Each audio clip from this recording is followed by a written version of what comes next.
রাফসা আক্তার মাত্র 7 মাস বয়সী একটি নিষ্পাপ ফুলের মতো মেয়ে ছিল, পরিবারের নয়নের মণি। তাকে সবাই আদর করে বলতো পরী, কিন্তু সেই পরী আজ আর নেই। এক নির্মম দুর্ঘটনায় চিরতরে হারিয়ে গেছে, রয়ে গেছে শুধু শূন্যতা। ঘটনাটি ঘটেছে সোমবার 19 মে রাত 8টার দিকে ময়মনসিংহের গফরগাঁওয়ের চারিপাড়া গ্রামে। সেদিন ছিল রাফসার বড় ভাই ইয়ানের জন্মদিন। ঘরে ছিল আনন্দের আমেজ, বেলুন ফুলানোর শব্দে মুখরিত ছিল চারপাশ। মা বাবা, আত্মীয় স্বজন সবাই ব্যস্ত ছিলেন ঘরকে সাজাতে। শিশুর জন্মদিন বলে কথা। সেই মুহূর্তে খাটে বসা ছোট্ট রাফসা, যার বয়স মাত্র 7 মাস, কৌতূহলবশত একটি বেলুন হাতে নেন। কিন্তু সে তো শিশু, তার তো বুঝার বয়স এখনো হয়নি। হঠাৎ করেই সে বেলুনটি মুখে ঢুকিয়ে ফেলেন। খেলার চলে হয়তো ছিল, কেউ খেয়াল করতে পারেনি। খেয়াল করার আগেই বেলুনটি গলা দিয়ে নেমে শ্বাসনালীতে যায়। মুহূর্তেই শিশুটি নিস্তেজ হয়ে পড়ে। ঘটনার আকস্মিকতা আতঙ্ক হয়ে পড়ে পুরো পরিবার। কেউ দৌড়াচ্ছে, কেউ কাঁদছে, সব যেন এলোমেলো। মা বাবা দেরি না করে দ্রুত মেয়েকে নিয়ে হাসপাতালে ছুটে যান। পথে বারবার ডাকছিল, রাফসা চোখ খুলো মা, কিন্তু বিধাতার লিখন হয়তো ভিন্ন ছিল। পথেই নিষ্পাপ শিশু রাফসা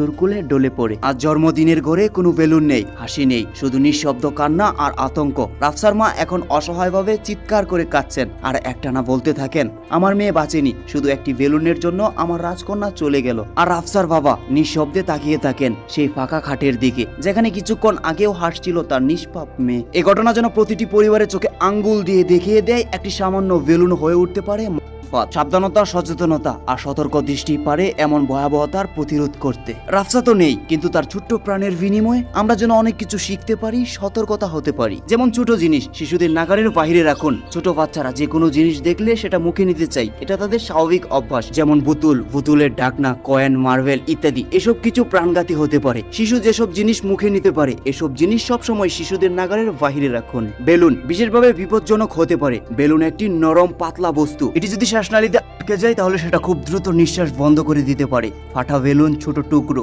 কখনোই শিশুদের সামনে রাখবেন না। 3 বছরের নিচে শিশুদের ক্ষেত্রে বেলুন নিয়ে খেলার সময় অবশ্যই অভিভাবকদের সাবধানতা অবলম্বন করতে হবে। খেলা বা উৎসব চলাকালীন শিশুদের দিকে চোখ রাখুন। জন্মদিন, ঈদ, পারিবারিক আয়োজনে সবাই যখন ব্যস্ত থাকে, এই সময়টাই শিশুদের নিরাপত্তা সহজে উপলব্ধি হয়। একজন দায়িত্বশীল সদস্যকে সবসময় শিশুদের পর্যবেক্ষণে রাখুন। শ্বাসনালীতে কিছু গেলে করণীয়, যদি কোনো শিশু হঠাৎ কাশতে শুরু করে বা নিঃশ্বাস নিতে কষ্ট হয়, তাহলে সময় নষ্ট করবেন না। ফুসফুসে বায়ু প্রবাহ বন্ধ হবার আগে তাকে উল্টো করে পিঠে পাশটি শক্ত দিন। অভিজ্ঞতা থাকলে হ্যামলিট বা ম্যানোভার প্রয়োগ করুন। দ্রুত কাছের হাসপাতালে নিয়ে যান। সময় এখানে জীবন পার্থক্য তৈরি করবে। রাফসা তো আর ফিরবে না, কিন্তু আপনার ঘরের ছোট্ট রাফসার যেন এমন না হয়, তাই সবাই সতর্ক হন। শুধু মা বাবা নয়, সব আত্মীয় স্বজন, সব প্রতিবেশী, সব শিক্ষকদের বলছি, সবাই সচেতন হতে হবে। রাফসা, তুমি তো ছিলে তোমার বাবা মার একমাত্র পৃথিবী। আজ তুমি আকাশের তারাদের মধ্যে আলোকছটা হয়ে রইলে।